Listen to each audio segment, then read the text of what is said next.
So I had problem number 3 that says, suppose that x and y are distinct real numbers such that 7y squared plus 12x squared equals 25xy.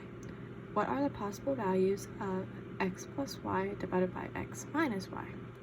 List them separated by commas. So first, what we're going to do is we're going to bring everything over to one side. So we're going to get 7y squared minus 25xy plus 12x squared equals 0. And since that factors nicely, we're going to go ahead and factor that out. But you should do that no matter what your equation is so you can solve for your roots. So when we factored it, we got y minus 3x times 7y minus 4x. So now, to make this a little easier to solve, we're going to go ahead and divide by one variable. I chose to divide by y here because it's just going to make it a little easier for us. So when we divide y minus 3x divided by y, and we'll do 7y minus 4x divided by y. And then we'll also do y divided by 0, even though that's just going to stay 0. So when we divide by y, we get 1 minus 3 times x divided by y, and 7 minus 4 times x divided by y. So now we're going to make another variable, and we're going to call it t. So we're going to let t equal x divided by y. And by doing that, it's going to put these factors into a form of one variable, so we'll be able to solve them.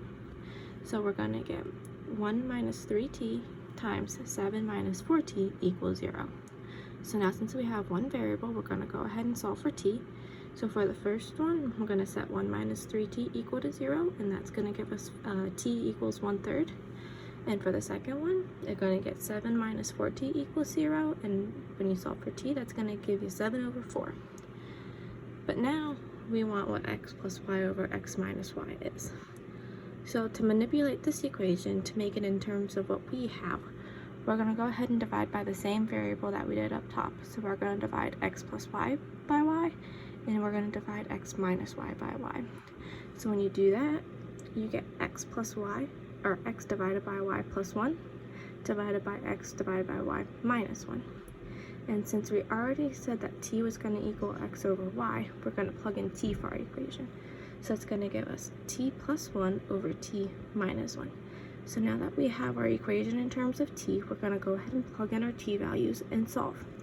So for t equals 1/3, we're going to do 1/3 plus 1 over 1/3 minus 1. That's going to give you 4/3 divided by negative 2/3. You do the keep, change, flip, and that gives you negative 2. And for t equals 7 over 4, we're going to do 7 over 4 plus 1 divided by 7 over 4 minus 1. That gives you 11 over 4 divided by 3 over 4. Keep, change, flip gives you 11 over 3. And those are your two answers.